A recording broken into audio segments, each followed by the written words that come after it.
All right, here we go. I'm ready. The Utah Jazz beat the Boston Celtics in Boston to win their fourth in a row. They do it behind some awesome bench work. We'll break it down, plus a brilliant performance by Mike Conley. It's all coming up on today's edition of POSTCAST. POSTCAST is brought to you by the store at 6200 South and 20th East, also located at the Gateway right across from the Children's Museum as the Jazz win it tonight. 99-94, Ron Boone, what were your impressions? Well, impressed probably with the bench, David. And then the third quarter, as the Jazz started off so slow in that third quarter and just seemed to not be able to get anything going, but the defense still held them up to the point where the quarter ended up being 17-17. So ball games like this sometimes can slip away from you if you're not focused and you don't make things happen on the defensive end of the floor. Game changed tonight. The Jazz were down. The starters did not start well. They were down, I believe, 27-16.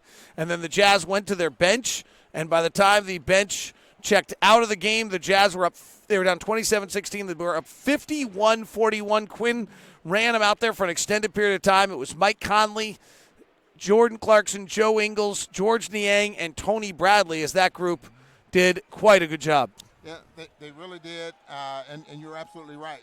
I thought Quinn played them about 3 or 4 minutes longer than he probably would have without making a substitution, strictly because they were getting the job done and got the Jazz right back in it. Conley had one of those ball games where he helped that bench stay on the floor, if you want to put it that way, because, I mean, he was just calmly, not in a hurry, as he always plays, and was making some big shots. Mike Conley's going to be the headliner on this one, as you're mentioning. 25 points tonight, 5 assists, 3 rebounds, 3 steals. What are you seeing out of Mike recently? He was our best plus-minus player recently. It wasn't tonight because the bench was so incredible. But what are you seeing out of Mike? Well, I think we're seeing what we expected, and I hope that right now he's as comfortable out there on the floor, or he's finding a need for what he's trying to do out there on the floor. Finding a need meaning to the point where he is not deferring as much and for the most part playing his game. I think that's what he was doing last year, and so now he's just starting to pick up things where he left off. Celtics were without Gordon Hayward, without Jaylen Brown, so they got thin quickly tonight, and the Jazz really took advantage of that. They took it, and if they didn't take advantage of that, David, I question whether or not the Jazz are strong enough to beat this team. But the Celtics did a pretty good job of staying in the basketball game.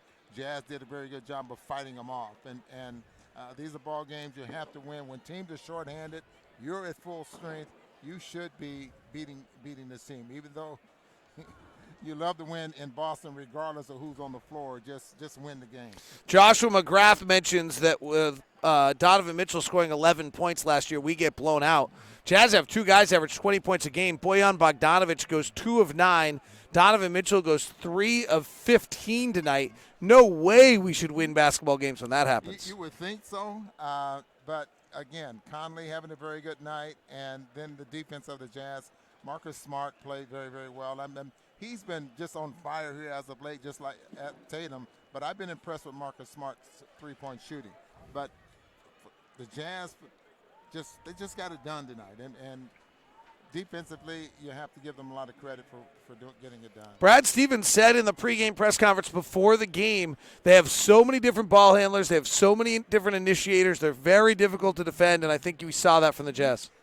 We saw that, and I had a conversation with Lamar Skeeter, who incidentally, this was his scout, about when the Celtics run the same play with different guys, do the guys that are out of position know what they're supposed to do? Out of position meaning that when Kemba Walker, who they set the play up for, is running a play, I mean, guys on the backside know what to do. So when it's Marcus Smart running that play and other guys are in different spots, they do the same things. And I hope you understand what I'm saying. But they prepared for that kind of stuff, and so that's one of the reasons they were able to shut down, I thought, the Boston Celtics' key play, which is that side pick and roll coming to the middle of the floor. What did you see from the zone defense tonight? I'm impressed with the zone defense, and it's effective if you can get teams in the short clock and if you can keep them from breaking the paint. Our biggest problem tonight, and as you and I talked about during the course of the basketball game, in order to break that zone, you got to break the defense. You got to get into the paint, and we have enough shooters that we can bring teams out of that zone if they just break the paint and get those uncontested shots. All right, some of the questions. Bill Hedrick says Tony Bradley was the star tonight. What did you see from Tony? Tony, he's just comfortable now, I think, and he's worked very, very hard. He went, what is that, 3 for 5. He had 4 rebounds.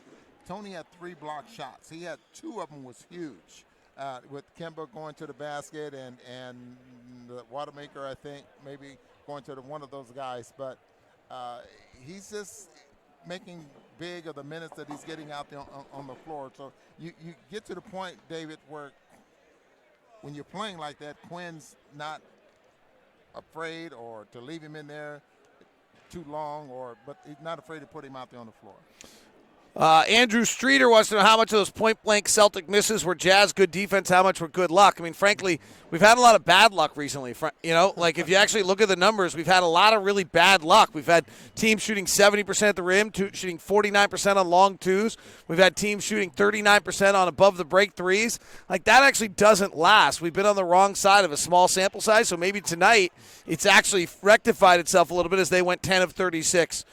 From the field. Best defensive night the Jazz have had in a long time, probably since that Indiana game tonight, is the Jazz win it. That is Postcast. Jazz win it 99-94. They've won 4 in a row. We head to Detroit next on the Jazz and the Pistons for you tomorrow on a Saturday. Thanks to Ron, I'm David. This is Postcast.